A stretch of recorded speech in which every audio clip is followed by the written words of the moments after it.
Things just got real for the Milwaukee Brewers as the series that we have been waiting for is continuing to go and is now headed to a Game 3 while the Brewers' master plan is still going on. We have a lot of updates to bring you, including what's an update on Jacob Misiorowski, what the plan is going on with him, as well as William Contreras, and a status update on his injury with a quote from Pat Murphy. Ladies and gentlemen, we have a lot to touch on here today, and after a major Game 2 between the Cubs and the Padres, things are getting closer and closer to finding out who our opponent is going to be. And like I said, I'm going to be having it all here in this video. Before we do jump into it, though, I want to say a major thank you to everybody watching this video. We just reached 1,000 subscribers. Your support's been incredible since the beginning of this channel. And now, before we start the NLDS, we have a lot to cover. You won't want to miss it. We're going to have it all right here on the channel every single day. You will not want to miss it. But we need to jump straight on this because I want to first go over what we've been seeing from the Padres and the Cubs over their two-game series thus far. And as you see there in the bottom right, that series is tied 1-1. Headed to a Game 3, which is probably the best scenario for the Milwaukee Brewers, as these two teams are going to start to waste their energy on just about everything they can do here in this next game. They're fighting to continue, while the Brewers are sitting back, watching, and waiting to find out who their opponent is going to be. So, the fact that this went to a Game 3 and is going to a Game 3 here tomorrow will give this Brewers not just extra time to figure out their opponent, not just extra time to figure out the players that they're going to be going up against, but it also helps this Brewers team by having these managers and teams a little bit worn out after trying to fight to get to the NLDS. So everything is looking good, very, very much so here for the Brewers at this very instance. But still, a lot of things are going to change.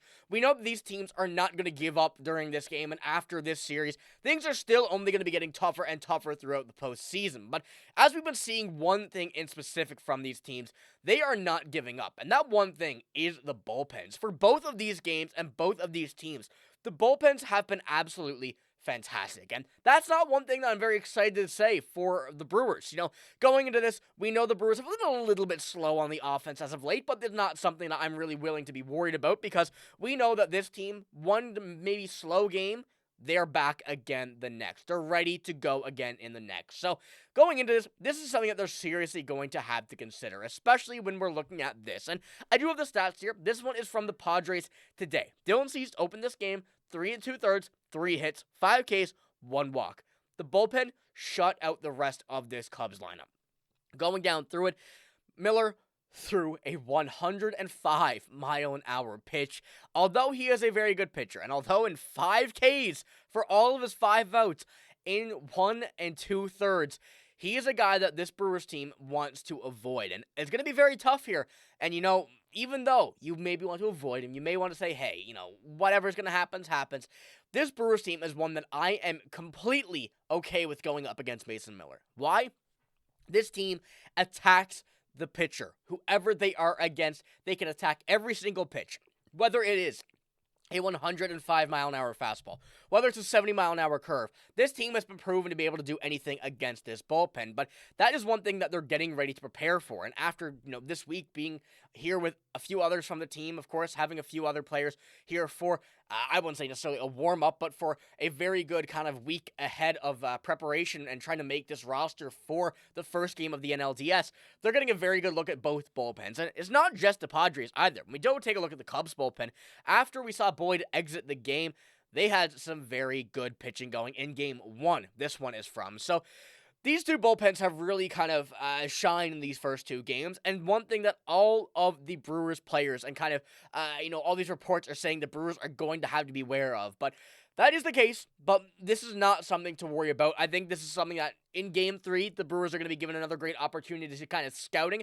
We've known these two teams very, very well, so it's not like something that we don't know, but it is something that I think is going to be probably the biggest heads up against both of these teams, whoever it is that does advance. So I want to know what you guys think about this as of now. And of course, take a look at these bullpens. We've seen them all season. We've seen them multiple times all season. But going into the postseason, whatever team it is, it's almost a different breed. Everybody kind of takes that next step up in the postseason, and especially the bullpens for a lot of teams when they know that it comes down to them. So whatever it is, whoever we play, whatever the result is of this game tomorrow in this series, things are going to be going in a very interesting direction for the Brewers, and their plan may alter because of this. So I want to know what you guys think about that. But with everything that's been going on as well, we do have a few more updates, and this is one that I think is a very positive one going towards the roster that we may or may not see in the NLDS. Because, as we know, Erick Fedde sent down, was on waivers. He got outrighted to Nashville AAA, which is still very, very good. He remains on the Brewers roster, but he cannot play in the NLDS. One thing about him right now is that he needs to go until at least 15 days down before he gets called up again, which is going to be after the NLDS. So the NLCS roster has the ability to have Erick Fedde on it, who was a very good pitcher for, the time he was with the Brewers this season when he was in place for Trevor McGill when he went on the IL. He held his own and I think has a serious chance of making a roster in this postseason, whether or not things go their way coming down to the end of, their series in the NLDS. So that's one big heads up here that I think is going to be a very good option for this Brewers team. And of course, there are some, things they have to wait for and some stipulations, but things are still looking in a very positive direction. Now, do also have this as we, kind of going into it, and kind of here's the full kind of breakdown of it. With that being said, 15 days after Tuesday, Wednesday, October 15th, the Milwaukee Brewers would begin the NLDS on the 4th, either against the Cubs or the Padres. 5-game series scheduled for the 11th is the last day. And if the Brewers were to advance to the NLCS, the first day of that series would be on October 15th, and he is not eligible to return to the roster until the 15th, bearing an injury. So there are options here, of course, if it does not come down to a roster move, but if there is an injury, he can come back. So that's definitely something to keep an eye on, even though we don't know who yet is going to be on even this NLDS roster. And with that, there was a big question asked from the MLB, and also kind of coming down to it about what is going to go with Jacob Misiorowski. What is the plan? How are things going to break down?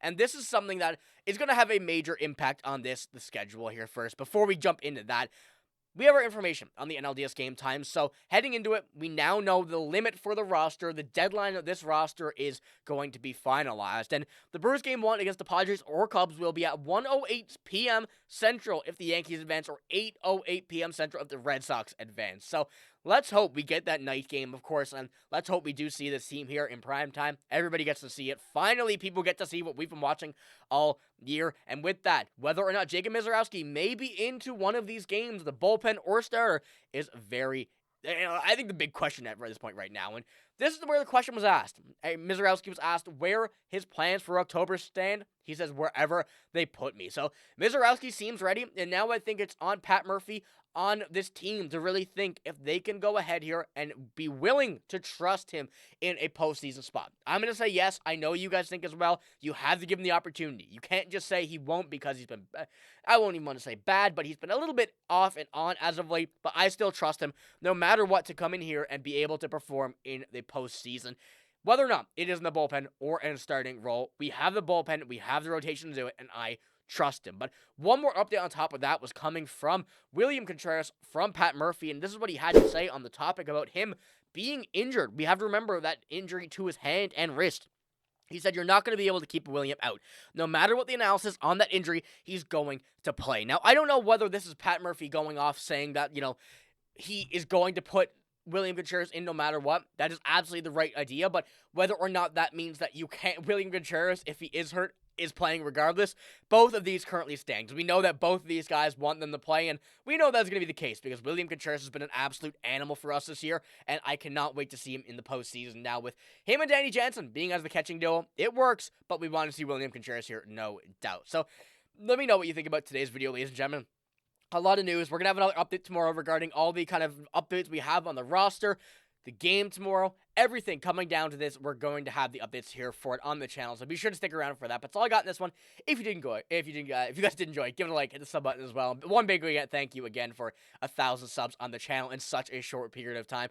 This channel has been absolutely fantastic. I love that you guys, the community here. It's been fantastic talking and reporting and watching this Brewers team here so far, and it is not slowing down anytime soon. But that's all I got in this one. If you did enjoy, give it a like, hit the sub button. I'm signing out, though. Thank you for watching. Hope you have a great day. See you later.